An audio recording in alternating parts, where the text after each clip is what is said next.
All right, we'll do room tone. Linux.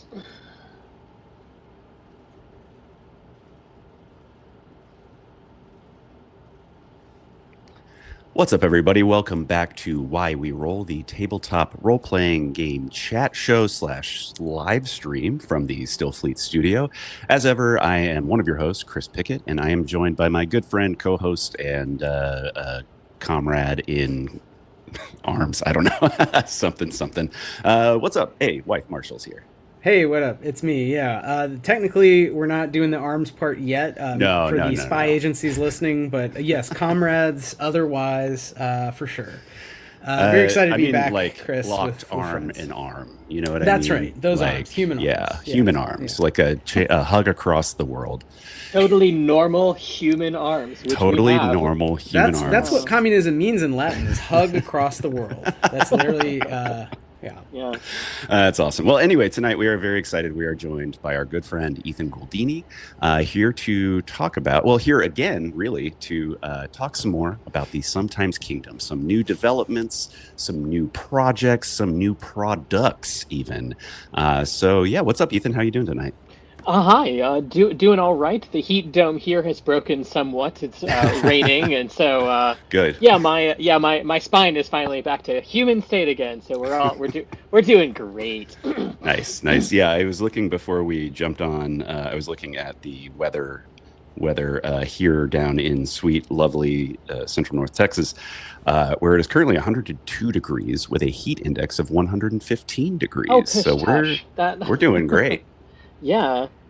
Just made up numbers. Super El Yeah, Nino those are ass those are just those are numbers. numbers don't go up past 100. What are you talking about? It's like the Y2K of weather. We don't numbers Yeah, aren't weather's We not have supposed to go talked past 99. It multiple crashes. times on the show about whether infinity is real. So that's this true. is, we're about to find out when at least is 115 real in Fahrenheit.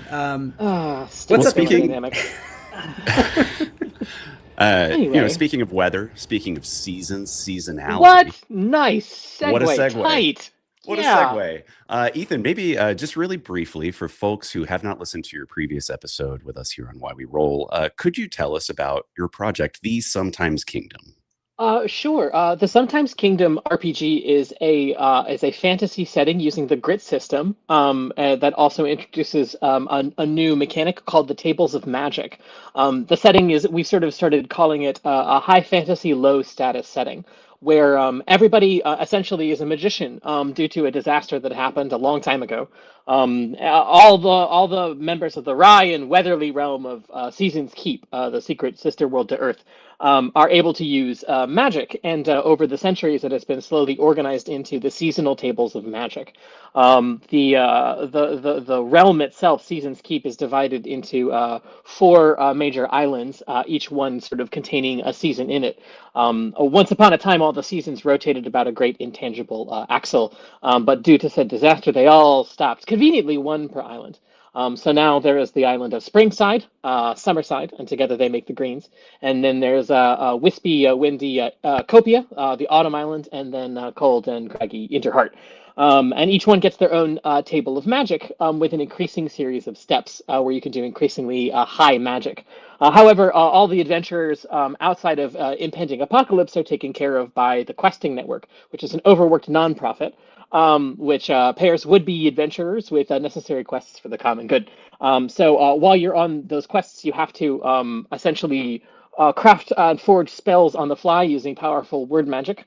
And do all the things that adventurers do. Fight sentient buildings, deal with puppet kings. Travel on boats, take cars to dangerous diners, that sort of thing. I should also mention that the game takes place in the late 20th century. That's sort of an important fact. It's a post-medieval society, which is now for the first time wrangling with modernity as its connections to Earth, for some reason, seem to be increasing beyond the usual, wardrobe or secret portal or whatnot. And it's building on games we've been playing and developing rules for, but it has some unique rules. And I think you get a sense from Ethan's description. The game is very much driven by Ethan your like long term world building. It's kind of your like fantasy world you've been building up writing about, making art about, and we've been trying to kind of think through what are some good ways to turn that into an RPG. Is that fair to say? That's totally fair to say. I think the earlier versions of it used something closer to a tag system for Magic. And as we were doing the earliest playtest through it, I mean, at this point, even we were doing a live play for the Questing Network. And based on player feedback, we started realizing that it just wasn't, we kept talking about high magic and it didn't quite feel high magic-y enough. So we introduced this system of word magic, which sort of created this very robust mechanic for, being able to rationally kind of do whatever you want in a way that still felt like it had boundaries and rules attached to it. And there were general stakes involved, so it didn't instantly turn into wish magic. Or the every fantasy game's highest level of magic is press button, do what you want. Yeah. But yeah, so the idea behind this also was that because the things like instant, like the high stakes against the gods sort of apocalypse stuff that you would typically see at the end stage of a D&D campaign are already taken care of by a group of extremely terrifying magicians called the Defenders of the Realm. So you're stuck doing literally every single other thing in the world and being paid a pathetically small amount of money for it as a fantasy adventuring freelancer. Well, this sounds eerily familiar. I mean, this don't is know a what that strange is. fantasy concept I've never thought about before. Yeah, Chris. Every game is Thrall. It turns out. It turns out, yeah, everything is Thrall. Everything Should is just be, just yeah. Thrall. Everything is Thrall. It's true. Yeah. It's true. Yeah. Hashtag No, but Thrall. it's true that the games all focus on labor, but in different ways. So I think it's interesting how each of us, with medieval pilgrimages, very different from you're a space marine but trying to quit, very different from fucked up little guys after humanity rediscovering humanity in a kind of Lord of the Flies, like, oh, now we can use tools, let's shoot each other with nail guns or whatever. And then Ethan, your take has been different again, where you've kind of posited like adventurers are kind of like people who do gigs, right? They get calls, they go out to deliver stuff, but what they deliver is like swords and magic. But actually, if there were really geopolitical level problems, there would be mighty wizards in any high fantasy realm who would just do all that shit, and they would actually be kind of the scariest people. So yeah, I think it's interesting how that's in the background. To me, it's like not like the Defenders of the Realm conceit is not huge in at least the first scene and the stuff we've been working on, but it's interesting how that contours, right, like who you are as a character, because you're not that you couldn't become high level, you can, there's rules for that, but it's just sort of assumed you're like, yeah, you're a low-paid gig adventurer, which is a fun way to describe a D&D environment.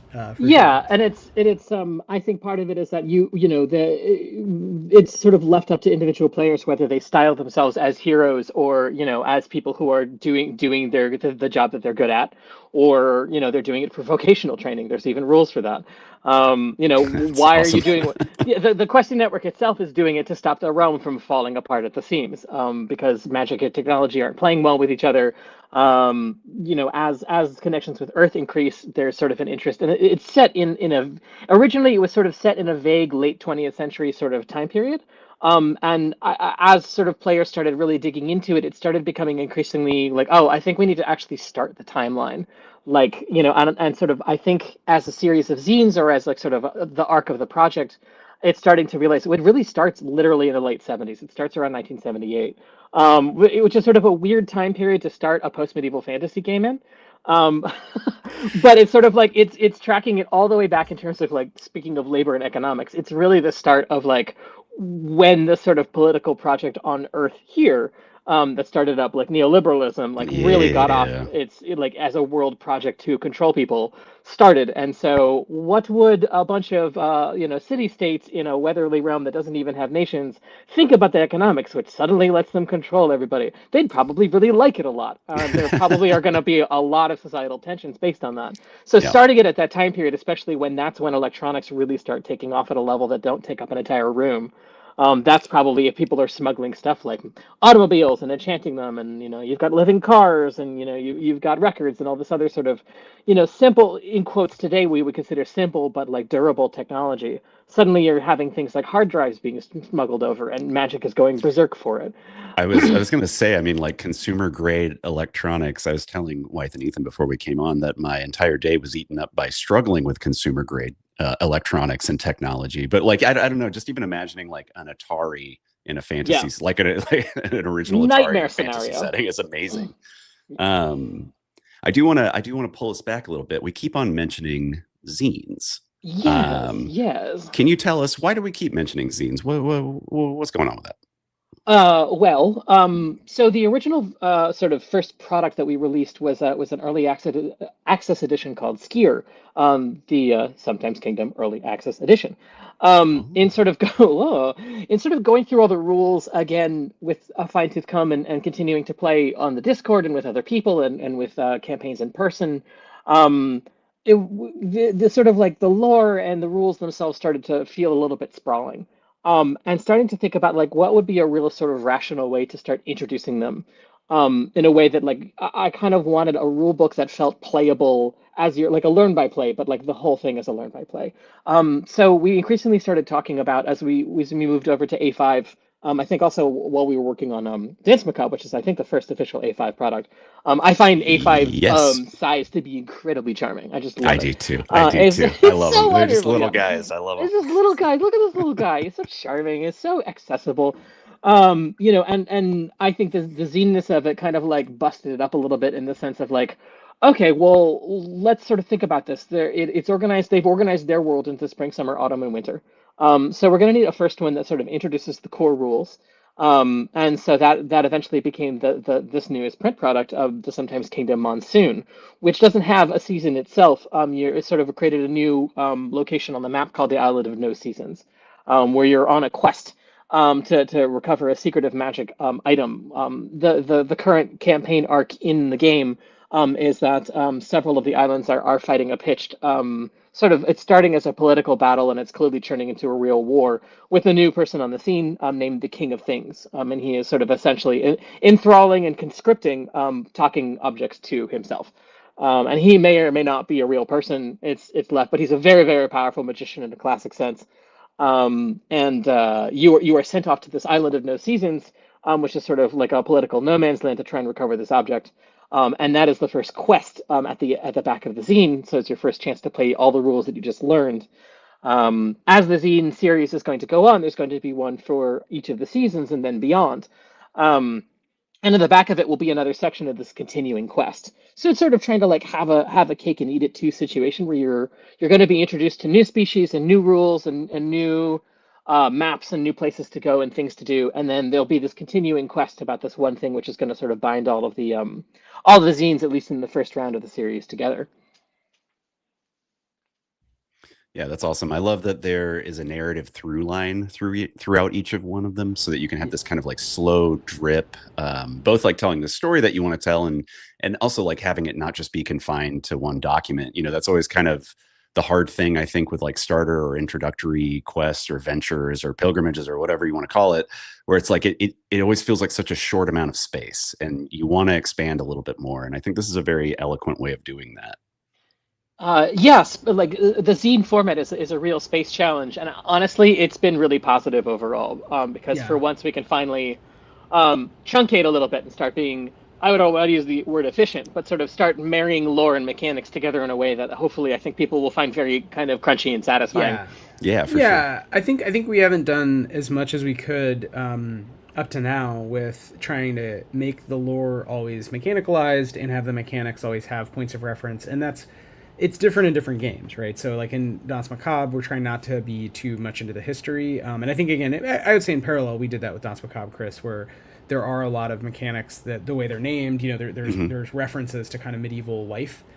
Without requiring the reader to like stop and read a textbook, or even like you can ignore these sort of gray passages that talk about like, Right. oh, here's a little half column on medieval medicine or something. Like you don't need to read those to play the game.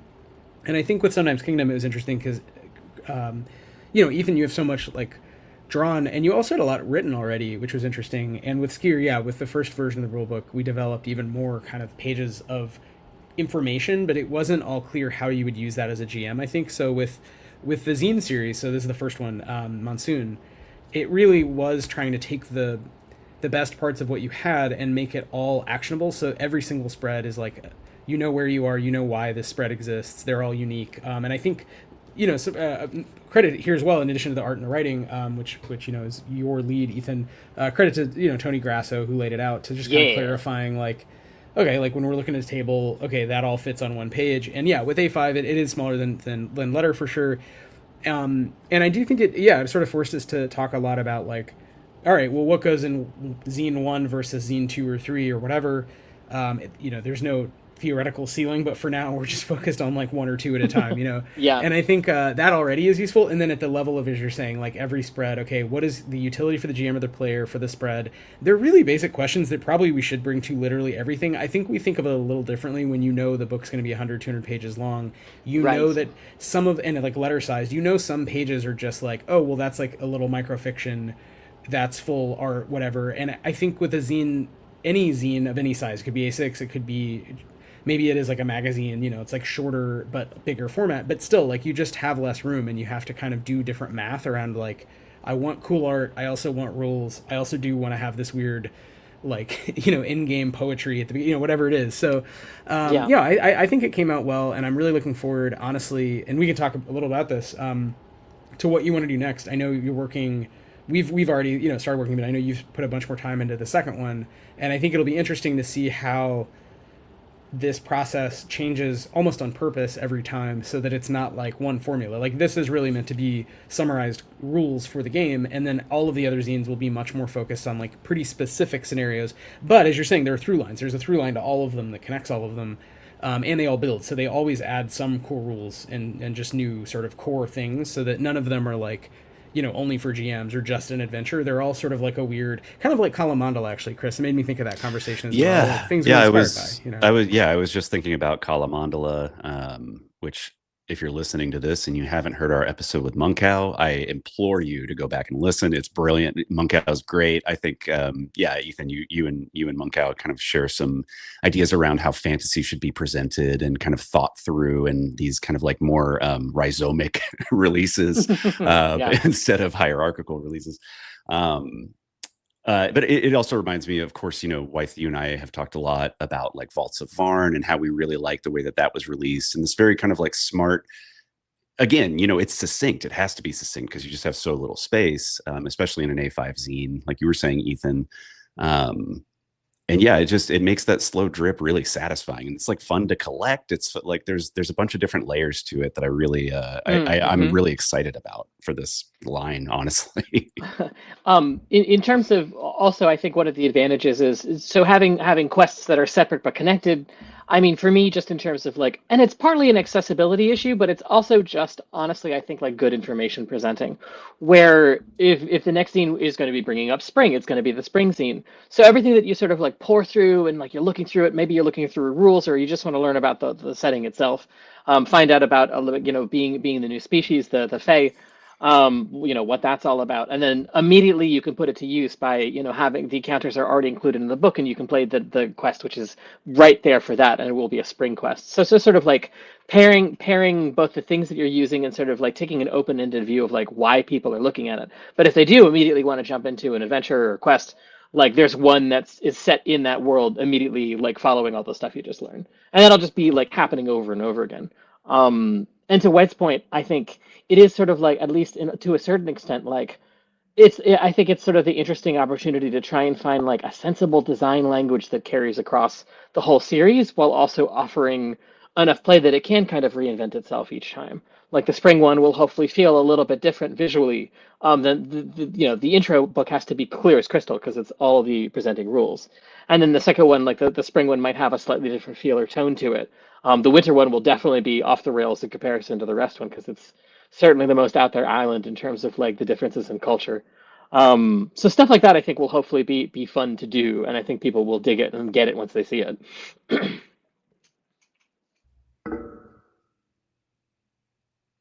And I think like I also think it'll be fun to not know in advance and not plan the way that we've typically planned games, because we've been working across kind of this theory of like, if you build, they will come a little bit, which is a somewhat different approach than to especially Vaults of Varn, and that some of the other OSR products we've liked, like Electrum Archive. I feel like we mentioned on the show just things that you and I happen to have read and thought were successful in building over time an audience. I know I have not read as much, but like I know Karen does this a lot too. Like there's been a lot of community stuff. We talked with Josh Demansky about Liminal Horror, which I've read more of, and I do think it's still a dream that you would have more people creating.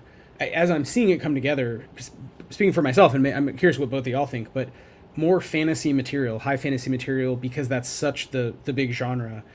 Regardless of my thoughts on it, and I do play it sometimes, but it feels like I think a lot about sci-fi and like, okay, but 70% of people or whatever still focus on fantasy.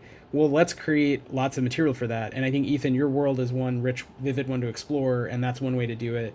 Obviously, we have like, okay, Danse Macabre is like now a fully baked, set of books. You can actually still, you can pre-order whatever. You can. And we're fulfilling. And, there's other games as well. So I think it's interesting to think about that relationship of your ideas evolving over time, and then you're playing it with other people, and hopefully players and GMs come up with their own cool ideas, which are probably always a little bit different.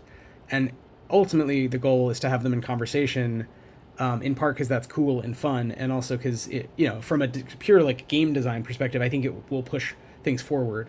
And we really admire like Spencer Campbell as well, and you see a lot of, I think his stuff has gotten better in conversation with playtest communities and player feedback.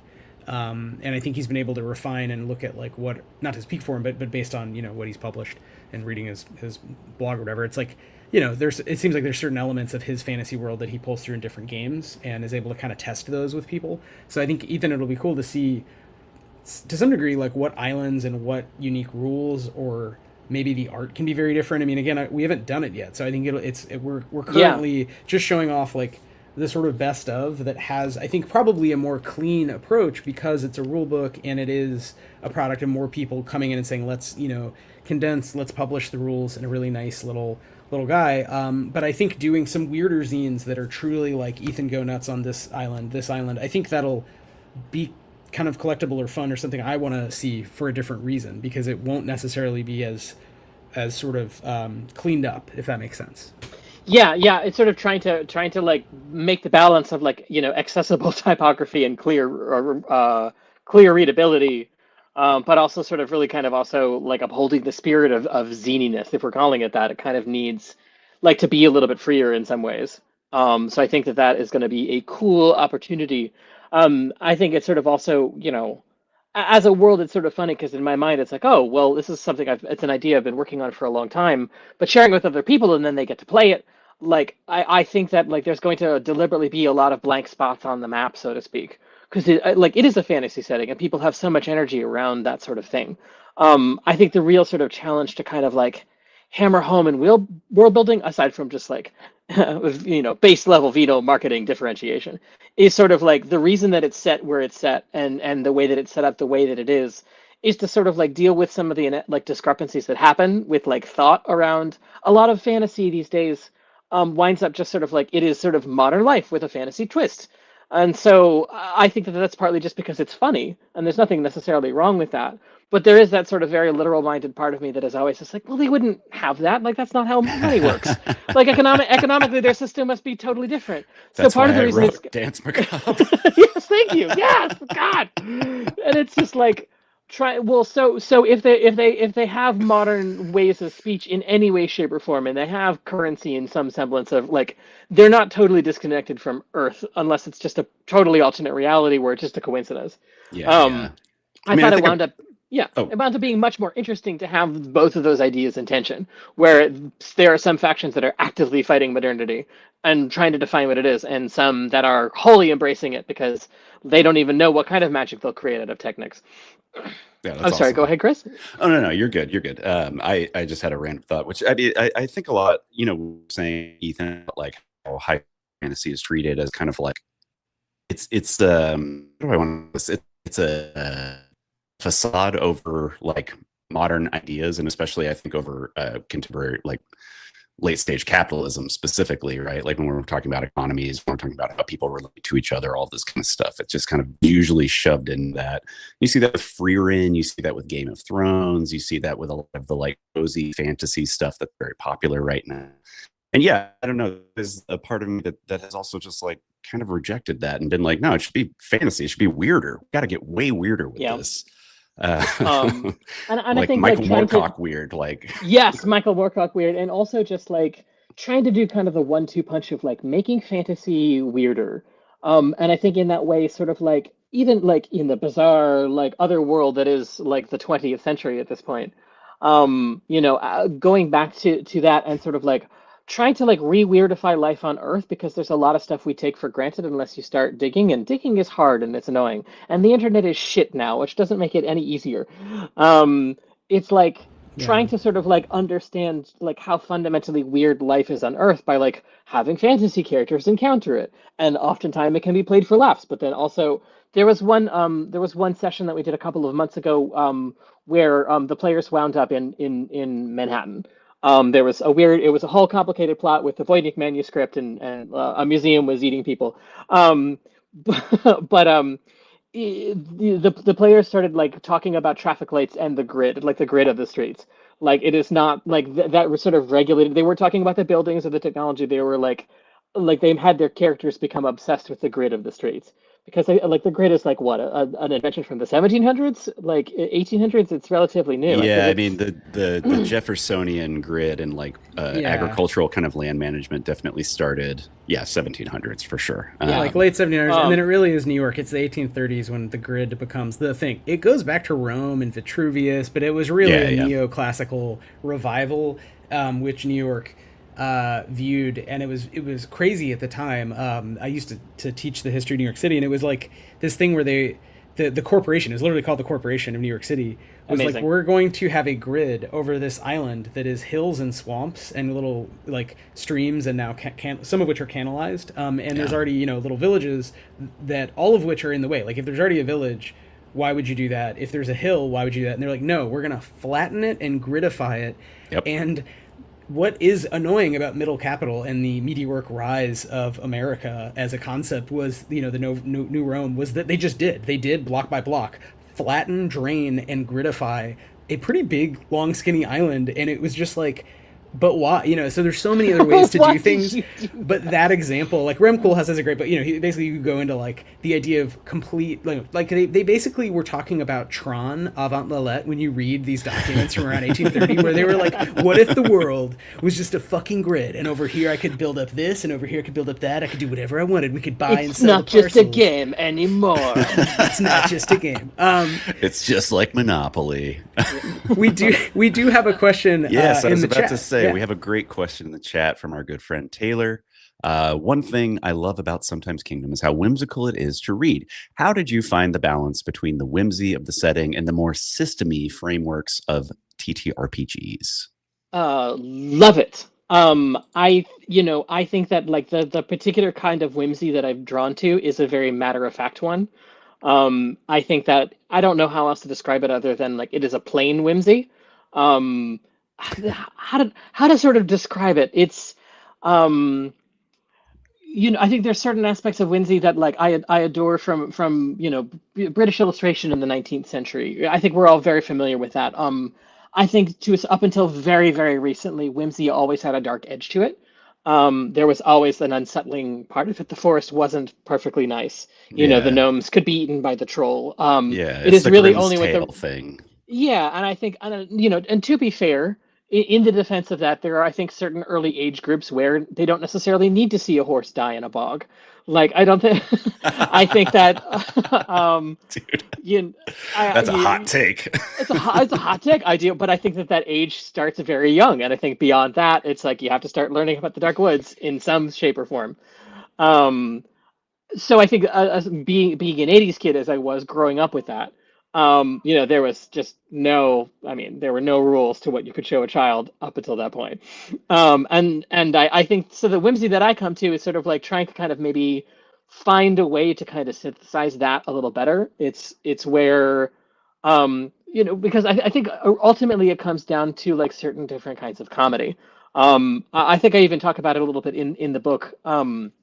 Where the sense of humor that I have is a very diasporic one. My family settled in Brooklyn in the early 20th century, after centuries in the shuttle. So it's like that kind of sense of humor is very fatalist to a certain extent. But it is also like in direct reaction to like life as it is. And I feel like that like the whimsy that comes out of that is a very different kind of whimsy than sitting by the warm, cozy hearth, which again I enjoy. but it's not necessarily my sense of humor. Don't get me wrong. I'll drink a flagon of ale next to a good fire. A pipe of weed with a wizard and some fireworks. I'm all you can't argue with that. But I also remember back to what you're saying about the origins of kind of I think like Catskill's comedy, like and the idea of shtetl humor and like Russian humor being tied to like, well, we're that way because it be winter 9 months of the year and there's a fucking czar, and like a racism on a scale that is unimaginable by, but it's like that is actually, I think, something that goes right back to what you said, Ethan, about the weirdness of fantasy. Because even I remember back to the observatory days, we had that event on bizarro fiction, and I thought this will be so great. And I read all this just to prep for it, some of these bizarro stories, this emergent new genre that I thought would be similar to the new weird. And it just fell so flat. It was like people trying to be weird without any real, anchor point. Didn't do any of the things that I liked about absurdism, surrealism, the new weird, the old weird, Michael Moorcock, whatever, Lovecraft. It's like the things that I liked about Victor Laval were not present in those bizarro stories because it didn't have any origin in human suffering and just reality. And you can kind of tell, and I think there's something about weirdness in fantasy. Ellen had an interview about this recently about coziness and what's the problem with coziness. It's not like we all hate cute things. I love cats, I love coziness, but when you want to tell stories as a human and get catharsis, there's something dark there. I think that's a good word that I think Alan uses. There's some darkness that you're kind of approaching, and there's many different ways to do that. And I think, Ethan, you do have a particular dry sense of humor and weirdness about it that is all you. But I think any authentic version is coming from some ultimate human suffering of some kind, right? That you're like working through in a story. Otherwise, like all stories would just be like, well, the cat got on the unicorn and they farted rainbows off to the bank and everyone was rich, and there'd be no stakes. Sold. Greenlit. That's going to be the next A24 film. 100%. I think that like it is difficult also, and I think we've this is also again in the first zine in Monsoon, and it's something that we've talked a lot on the back end about, is that it's like trying to describe like making queer fiction, and trying to make queer games, and what that means, especially like it can be an abstruse and difficult thing to talk about. I think that there are certain aspects of it, like my sort of adamantness of making a piece of queer fiction was that, like taking the idea that like its categories are unsettled, and like a large part of like dealing with magic and adjudicating what magic spells are and how people are struggling in this world is that it is sort of like it's categorical mania, and they're trying to like solve it, and you can't solve that because categories aren't real life. Well, then you've got magic, which is like, I think there was a line in Owl House where it was like, where knowledge is literally power. If you have a contract that is magically unbreakable, from a la, what was that? The Little Mermaid? The Little Mermaid. What that means for reality is absolutely terrifying.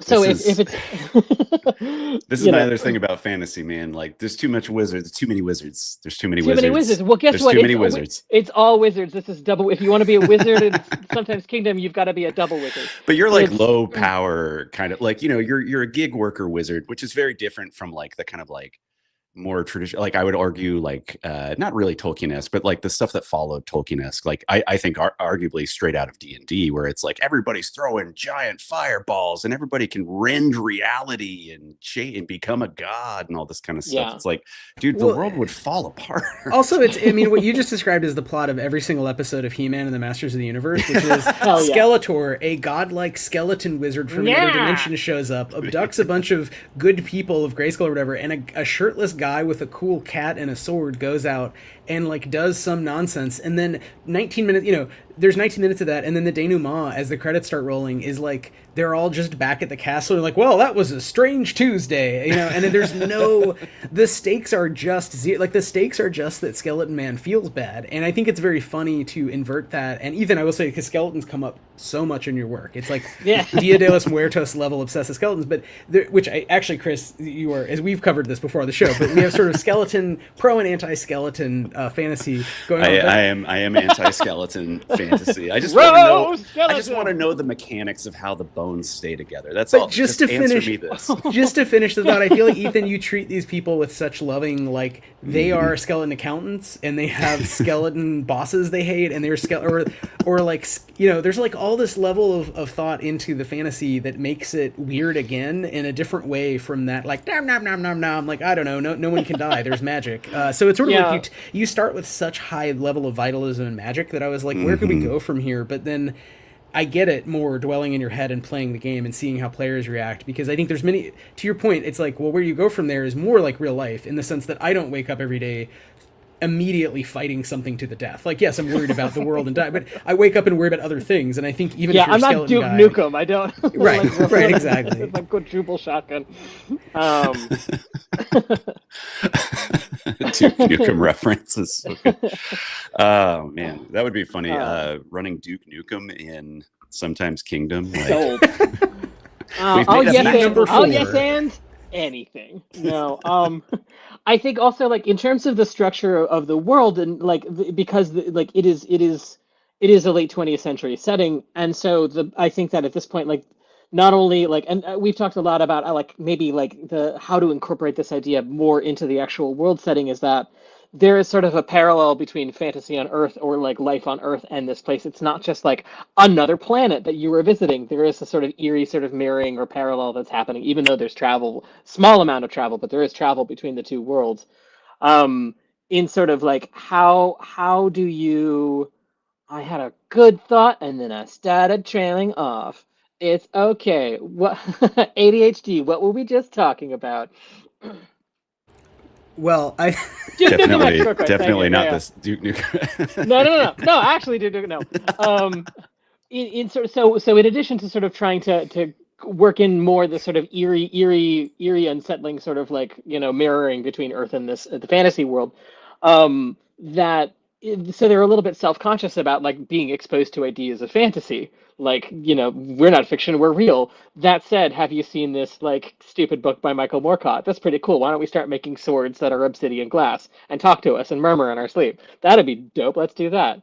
But beyond that, this idea that like the genre might become more unsettled the farther out from, like, you know, society that you get, because this, like the sort of main big change pitch of the Sometimes Kingdom, I think, aside from the high fantasy low status idea and the ability to create cool word magic, you know, is that you live in a society, which means that it's the frustration of being bounded by rules.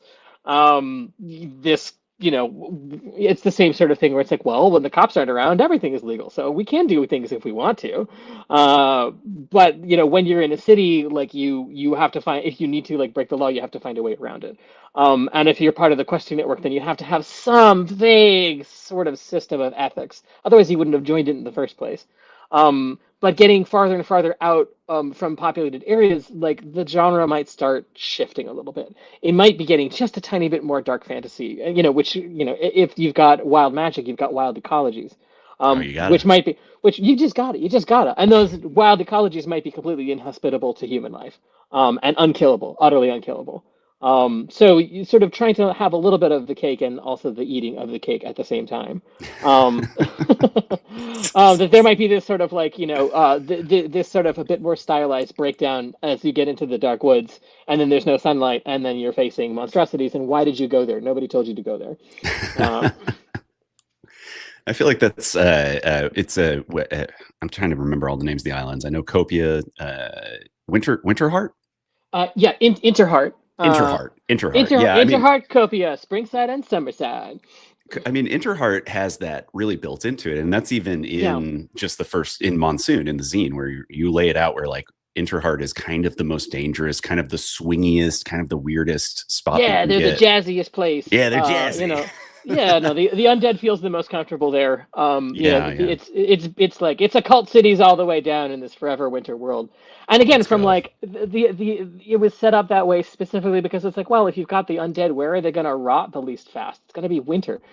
Like, where is everything dead already? Great. Where's the dead magic? It's going to be the place that's winter. So I'm curious, Ethan. Like, have you? I mean, just, you know, Riffin kind of has brought this to mind.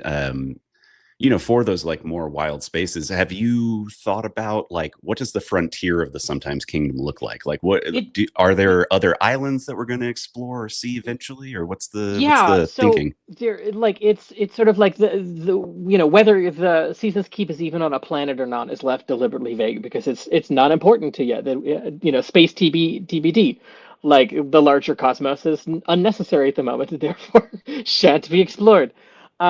But in Yes. terms of the frontier, it's interesting because this came up recently in a game, and I sort of spat something out. Wythe and I, we're just talking about this where it was this idea, well, it's like, well, if monstrosities are attacking cities, why don't they just fortify themselves already? And it was sort of, and I said something offhand along the lines of like, oh no, the Fae will definitely not allow that. That's the only reason that humans are allowed to have cities. So it spiraled out into this like that lore came out of nowhere, where okay, so you've got like the former antagonists of humankind, like and humans all jostle for space and live together essentially in peaceable nature in this fantasy world. So you've got giants and skeletons and the Fae and fairies. And I should mention that like these are all antagonists from a very specific line of like Arthurian stuff that came out of a very specific region at a specific time. And I'm just obsessed with it because it's so anime. It's like they were writing anime back in like the 12th and 13th centuries, Dude, and it's it's so true. beautiful. It's so poetic. Like Yeah, all the that I original just anime can't get is enough of just that. I can't get Arthuriana. enough of that. Like, yeah, 100%. I can't get enough of that like Middle English stuff. So like within that context, it's sort of like that's where some of the species come from specifically. But the former antagonists from other games are now essentially like you all pay taxes and you all have a job and it sucks. Uh, can't we go back to just fighting each other in crypts again? Wouldn't that be great? Um, but yeah, I was Well, going I with think that just somewhere. piggybacking on that, Ethan, the Yeah. idea to me, and you tell me if this is right, but how I read the Sometimes Kingdom is instead of a world like, say, Stillfleet, or maybe even Danse Macabre in a very different way, where humans get stuck in these cycles based on their beliefs about the good. It's almost like the beliefs themselves have gotten stuck, and then they're confronted by the fact that humans are moving on. So there's this kind of inversion. There's this portal relationship between Earth where people are dreaming up these beings, and then the place where the beings seem to reside, but for them that is reality, and Earth is this kind of shadow that is less interesting and not real in a sense. It's not normal. It's like they both are emburdened by the other, like the other is changing faster or has different properties, and I think there's something really interesting again about the idea that like they used to be one way and now it's becoming different, and that is in part due to what humans are doing, in the same way that like that humans always like give rise to new stories. What if those stories had to sort of deal with that in a meaningful sense? But hey, they had magic, so like in theory, well, they could, to your point, they could just wish everything away. Yeah. But that isn't And really like that isn't well, really if how we magic works. Magic always has a well, price. it's magic always has a price, and it's the same sort of like I'm trying to. I think like not that I'm saying that magic is the economy and vice versa, but it's like if we just rationally organized our economy, every single person on Earth would be fed, clothed, and lived until their 80s. Like, What? what? We wouldn't be You heard it putting here energy into first, the folks. atmosphere. Yeah, no one has ever said Um, that before. In fact, instead of being communists, I think we should be wizards. That is the I think we should just Yeah. solve the problem. So That it's might sort be of the this only idea, way we like can defeat the billionaires. Anyway. yeah, I think ultimately, like there are questions arising, like lore wise or in game. It's our like players have already started discussing it, like in character, of sort of like, why don't we just feed ourselves and live forever? We could do that if we tried really hard. And it's like they know they have jobs, they have cities, they like life is workaday in a way that maybe it shouldn't be if you can move the moon. But that's the way that power operates. And so sort of trying to contend with what that means hopefully will become like part of people's like larger plots because it's an interesting thing to talk about in character and out of character. And I feel like eventually like arcs are going to go to really, really weird places. I think it would be cool to start talking about the other islands that are out there. Because Season's Keep is one part of this like big ass archipelago. It's huge. But like even in the immediate region, they call themselves Seasons Keep, and there is this sort of like, I don't think they've necessarily risen to the atrocities of colonialism necessarily, but it's like if there are smaller isles that are like right by them, or oh my god, that's the periphery. Yeah, they're part of spring, or they don't want to be part of the spring. Or if they're part of summer, they don't want to be.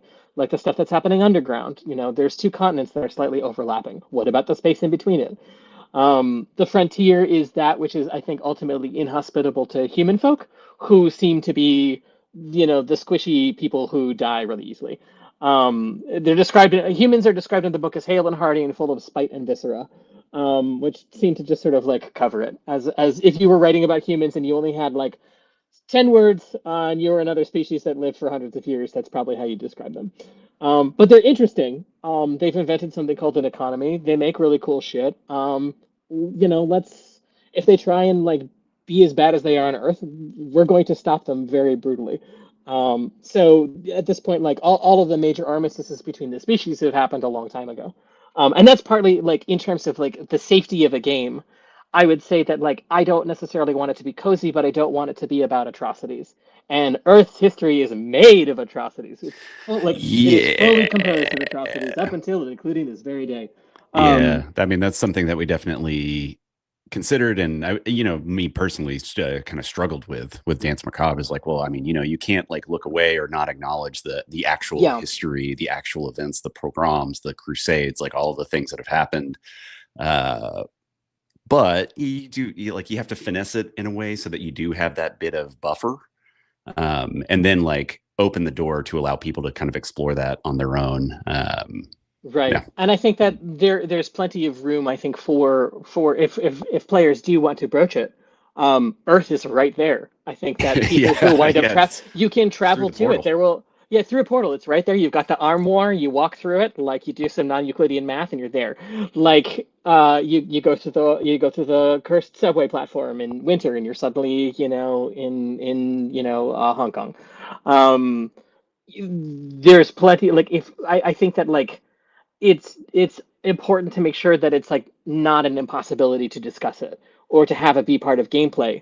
But in crafting to the point of like it being whimsy and it's a dangerous, snippy world, wanting to make a world that is queer because of the destabilization, and that is tolerant of all peoples, but is not necessarily cozy in the sense that there's still struggles. There have been wars. The main tension in the game is between the seasons, which is a truly like it's a very Swiftian kind of flourish. At least I hope, in the sense that it doesn't make any sense. Like what season you're from. Like seasons are supposed to be like the time seasons. Like the idea of the seasons, like they're called that. Like it's not. It doesn't even make sense in their world anymore. Seasons were called seasons because of like how they were oriented around harvest time. That's why we have them. That's why they're delineated. And now they've oriented themselves around the weather, basically, or the idea of the seasons. But like everything is planted in like spring and summer and autumn, so it doesn't even matter anymore. Like that sort of idea of these weird legacy tensions in culture like are absurd, and maybe they rise to the level of like genuine social tensions or wars or battles. But if we really want to discuss like the awfulness of atrocity and colonialism, this is not a world that had empires. So Earth is right there to talk about it. Yeah, I think in that sense it's similar to Danse Macabre, because Danse Macabre temporally exists kind of before the imperial phase of capitalism, before capitalism. Sunrise Kingdom, while it may be somehow temporally coterminous with the 70s, 80s, it's like clearly not about the real world in that way. It's about some aspects of it, but not others, and it has this kind of inverse relationship. And then I would even say like PICARO, is about challenging that and saying, okay, well, what if there's never like at least plantation slavery level post-feudal, like early modern empire, because of magic, and enough magic is out there that destabilizes some of those imperial ambitions. And so who knows what happens after that. So I think it's interesting. A lot of all three of us actually on the call have kind of tried to create fantasy situations where you can have real horrible, brutal things to respond to as a player and a GM and explore the stories, but also we're trying to hedge against anyone accidentally doing a colonialism in the game. doing a colonialism, like, doing a racism, doing a genocide. And the reason the Defenders of the Realm exist are specifically to make sure that no one is like rules-wise capable of doing a genocide. Maybe that's a little too pinballing on the rails. Maybe that's a little too ridiculous. But I don't think that's too on the rails. It's also trying to explain, I think, at least in world a little bit, why it hasn't happened. And of course, there's the potential for a handful of powerful mages to become deeply corrupt, and they have in the past, and they were killed by angry mobs. So the whole system sort of like is like in this weird kind of like, mutual enmity and syzygy in a way that like it holds together in a way that hopefully seems logical of why these things didn't happen. So it's not just hand waving it away and being like it's a world of happiness and whimsy. No, yeah. Like, you know. So to that point, Ethan, I'm wondering if you can, because we're going to run out of time at some point. I feel like we could just talk all night about like fun, cool possibility. I think it'd be interesting and instructive to talk a little about the AP that's coming up and maybe tease kind of the plot, because we have a 2-part AP, and then so an actual play featuring I'll be playing almost surely some kind of talking animal if allowed. Ethan Gouldini will be GMing, and then we actually have 3 guest actors who are amazing. And I will say I think. We'll all be there at least on the 19th. It's possible one of the guest actors is not going to be around on the 12th, but we're gonna have a great time anyway. And I think this is going to be a fun exploration with, folks we respect and know their work a bit, but really people who we're entrusting to kind of help bring to light this game, which we have played a bit. We've done our own kind of in-house AP with our friends, which is always super fun. But I am looking forward, Ethan, to this special 2-parter with sort of pro actual play folks, and then maybe. So let's tackle that, and then at some point let's come back to kind of what's next for Sometimes Kingdom, and again thinking through this lens of just where you're leaving off with, okay, what are the stories you want to tell? What are the big high level themes you want to explore? But first, why don't we tease what people can expect this weekend? I'm really excited about it. It's going to be a 2-parter set in spring. It's going to be set in Springside. I think it's going to be our first AP in quite some time, taking place on that island. You're going to be members of the Questing Network, the only sort of members left standing after a total party knockout of a large group of knights and defenders of a city, the city of Brocadia. And you'll be in the beginning sort of racing after some sort of large artifice. All I can say about it is it's sort of I guess what would be it would be the Baba Yaga meets Fast and Furious is going to be the first episode. That's self-explanatory, right? Totally. Yeah. Is it going to be people racing in chicken leg huts? Because sign me up. Man. I'm here for it. It's the rules of the road in fantasy. All the things we've talked about are going to come to a head by the end of the first episode about what are the laws around doing a fantasy in a crowded society, and what are people's responsibilities and what does property mean in a world like that. But also it's going to be a really exciting race. And who gets to use what kind of magic, and whoops, oh my god, there's like a 50-foot tall chicken leg house running through the forest. So I think it'll be fun to see how you tackle La Familia, how you tackle action movie tropes with the high magic. I have no idea. I know we talked a little about just the sort of theme or the sort of Hollywood trailer version of this AP, but it's 2 parts only, so it's this Sunday at 6 p.m. Eastern. And then the next Sunday, the World Cup final, after the World Cup final at 6 p.m. After the World Cup final. Your celebratory, yeah. And of course, we'll have it on YouTube. But we'd love if folks wanted to tune in. So if you are listening to this live, or depending on when this episode comes out, pretty soon, we want people to check out the AP and maybe talk to us in the chat and influence the story. And yeah, we're very excited. I should also say who the actors are. We have Rachel Cordell, whom we've been lucky enough to do AP with before, including for Danse Macabre, Nihara Nichelle, and Apollo Pierce. And we're very excited to have basically real actors, real AP folks get their whole their hands on the game. So I don't know what's going to happen. I hope to be a talking animal because I love pretending to be animals. Have you decided what species you're going to be yet, or what species of talking animal? I am waiting to see what the other players do. I'm going to do whatever they're not doing, so that I've played the game before. Yeah, I think it's trying to take advantage of the fact that there are a handful of cars in the world, and as a Questing Network member, you can become a driver and be authorized to drive a car, which is alive. So with that fracas is how this whole thing is going to start. Who knows if that will continue or the players will find some other vehicular means to do what they need to do to Baba that Yaga. Yeah. Baba that Yaga. Baba that would be. Yaga. I'm glad that's Yaga not that the name Baba. of the quest, but it could be. Baba that Yaga, the Duke Nukem story. Yeah, exactly. Groovy. Ethan, as that follow-up, can you extend, and feel free to say more about the AP, but can you also tell us kind of what's next for the Sometimes Kingdom as a series of printed objects, and really just in terms of game development? So we had sort of initial rules we were playtesting. Big thanks to everybody like Taylor and others who've played the game. And of course, a big shout out to our sort of OG ongoing playtesters, so Erica, Ben, and Jeff, who are just lovely folks and always fun to play with. Now we have this first printed rule zine, which you can actually finally, you can order from our website and anywhere by the time you're listening to this, and it'll get delivered to you by Studio 2. But we're already working on another zine, which will probably be shorter, but basically going to do, spring, summer, etc. in that order. And maybe some weird, we talked about doing sort of like inspired by Kalamata, like art zines, Ethan, or just things you want to do. So can you tell us what you're working on and how you see the project going? And again, I'm just thinking of those big themes, like what is this game going to feel like for players who are sort of familiar with D&D, probably familiar with cozy fantasy, Hogwarts, whatever.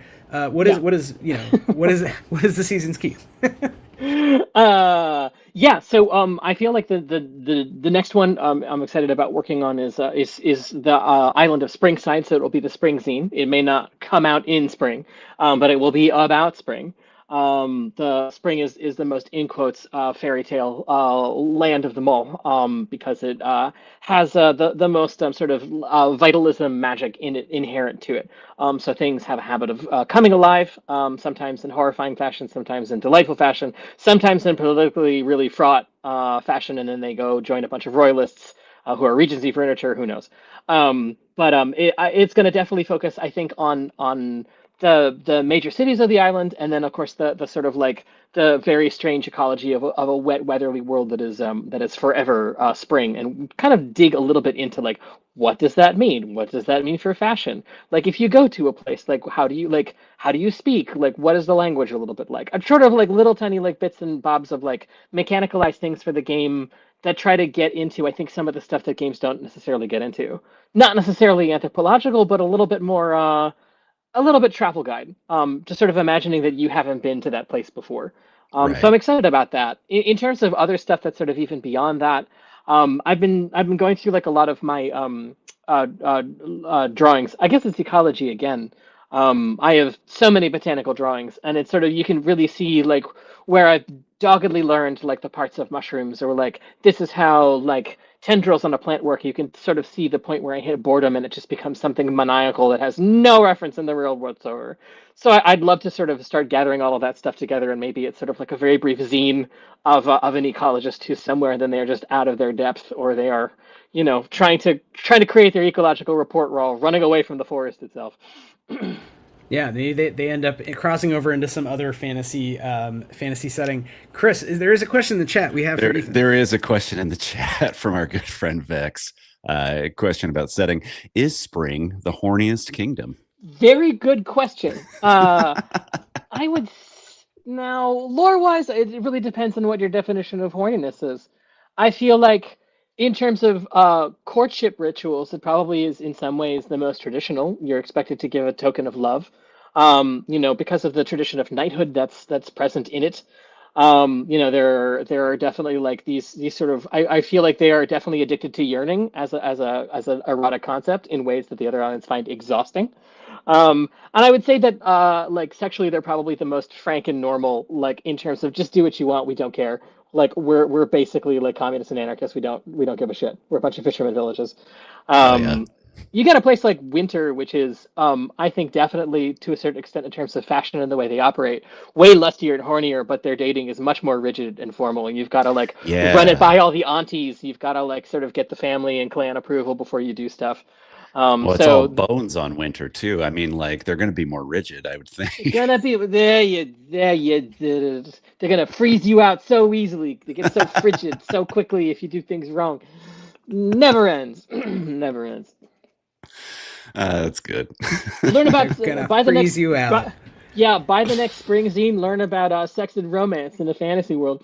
Yeah, I think Vex points out to handing your kerchief to a maiden type location, but 90% skeletons. So it's difficult. You got to really work really hard to find the right one. Skeletons don't date. It's a real roulette game. Famously asexual skeletons. I mean, dating has meant many things in many different Yes. locations. Again, without making this always about It's true. speculative anthropology, it's kind of always about speculative anthropology, Yeah. which can be the anthropology of love and coupling, and Yeah. just friendship and friends having. On that cheery note, we're Yeah. about out of time. Vex only hands their handkerchief to skeletons. Quite true. We all know this about Famously, yes. It's true. It's true. famous game design homie. Ethan, anything else you want to shout out, or anything we didn't get to in terms of your work? The intersection of art and game design, just stuff you're excited about, and also just having a first print product that is not. I mean, you've worked obviously on everything from the big ass core rulebook to Danse Macabre, but for your basically a game that is really your game. I mean, I'm listed there because I think I've helped you with some of the words choosing, the numbers choosing for grit rules and whatnot. But it's very much your game, and I'm curious just if you have any reflections or thoughts, anything you wanted to cover. I'm very excited about it. I feel like, I'm not sure if this will be true for every game that I develop, but I feel like it was really important to me that this one developed organically. I feel like that's obviously like a much longer process. But I feel like that sort of like organic process, just because of by virtue of what the world is, like I want to sort of see where it would shake out. In Skier and in this, there's a couple of drawings here and there which are quite old from mine. I've sort of obsessively archived stuff that I've done. I'm a little bit hypergraphic, so I am constantly always drawing, and the amount of stuff that I have is stupefying. So at some point, I managed to scan a good chunk of it, and it really is pleasing to see stuff that used to just be squirreled away in my notebook, like shared with as many people as will, read it and play it and purchase it. So I'm hoping for more of that, but I feel like now I've also at a point where I'm excited to have that be a jumping off point for a totally new art. I think that there's like a lot of really interesting places to go stylistically, between the sort of like painterly fun characterization that's already happened in the first book and the sort of like the very cool sketchy drawings that are in it. I feel like there's like a space in between or beyond that I'd like the art to go, and I'm sort of excited to see where that goes. Sweet. Cool. Well, yeah, I mean, I think we're all excited to see where that goes for sure. And yeah, I mean, I love the idea of expanding it out beyond just having rules text and like, again, the Moncow kind of approach of having art books and illustrative projects that kind of intersect and build out the lore and the diegesis without it having to necessarily be textual, which is really fun. Absolutely. I'm stoked about it. And I love building on rules like the spell words, which was, I think, one of the earlier on new additions to the grit system that felt totally new and just really not, tied to Stillfleet, which I think was good because, a lot of the initial work we were doing around these games was there's something there with Stillfleet, but what about other settings? Hey, I want to do this. And that I think does work to a degree. We've obviously made the SRD now, but it's been a long process for me. And I think part of that, Ethan, has been working with you on various aspects of game design that are, hey, I want this to feel different. I have a thought. And I think the magic system was one where, we took our time and allowed it to kind of get to a point where now I think it's pretty easy to implement. And I think it'll be fun to see kind of maybe other versions beyond what's in this book, which works just fine. But, maybe there's islands where just the list of words is different, and that makes magic feel different because totally tying it to words and wordplay, but keeping the rules very simple in terms of like burning grid and the effect is I think a formula that is reproducible, and again, that's from a game design standpoint. I'm excited about that, in addition to, of course, just more art and taking your lore and maybe working with you on that, kind of taking cool ideas and saying, okay, let's turn this into essentially, I'm thinking of advice from like Merc Dice and other OSR blog people, like turning into chunks, right? Making things toyetic, like making everything a page where like, I know what's on this page. It's useful immediately to different players and GMs, and it's fun, of course. So with that, unless either y'all have some last words, I think it's about time to wrap this one up and just tell people, it is. Go get the fucking book. Go works for me. Definitely. Go get the book. Get the book. Get the Sometimes Kingdom Monsoon zine out now from Stillfleet Studio. Get it, play it, buy it. You're gonna love it. You'll become obsessed with it. We have fun. This is fun. Buy the fucking book. Yeah. Well, on that note, where can folks go to purchase this fine document? And then, tacked onto that as well, Ethan, where can folks find you online? What are your pluggables? How can we best support you as a person, not just a brilliant games writer? not just a person, but as a content creator, making slick. God, no. Yeah. I can be found mostly on Instagram and Blue Sky. I am a Spectral House across all social media. There is a possible Patreon in the works that will mostly be free because there's a whole lot of stuff outside the purview of even games that I think would be fun to start sharing. I think the best thing about working on this game is I've sort of started opening up, I think, a lot of stuff that has been outside of my art practice professionally. I've started being a little bit less private with some of my own private art practice, and I'm kind of excited to start sharing that too. So yeah, I can be found at Spectral House wherever good internets are sold. Yeah, and you can purchase this book at stillfleet.com. It's true. Yeah. Awesome. Get the book. You'll give your kerchief to it. You'll court it dutifully, says Vex. As ever, thanks so much, Ethan, for joining us. Thanks a lot for being a multi-time guest on Why We Roll and sharing your very funny insights and your art, even though it's a podcast. If you're listening to the podcast, imagine the art. It's really cool. Thanks, Chris. Thanks, Vex and Taylor in the chat and Justin. And we will be back with more Why We Roll very soon because we just can't help ourselves. We just can't stop. Addicted to casting. Yeah, we're This just door never addicted closes. to talking on the internet, baby. Tune in Sunday. Ethan will be GMing Fast and the Furious with Baba Yaga because, of course, those genres just it's such a good Is combo. molto bene. Well, thanks so much for having me. Of course, anytime. All right. Well, this has been another episode of Why We Roll. Thanks everybody for listening. Wait, Wythe, you already did this. Okay, we're gonna just exit I'm now. just clicking the button. Bye. Okay, bye.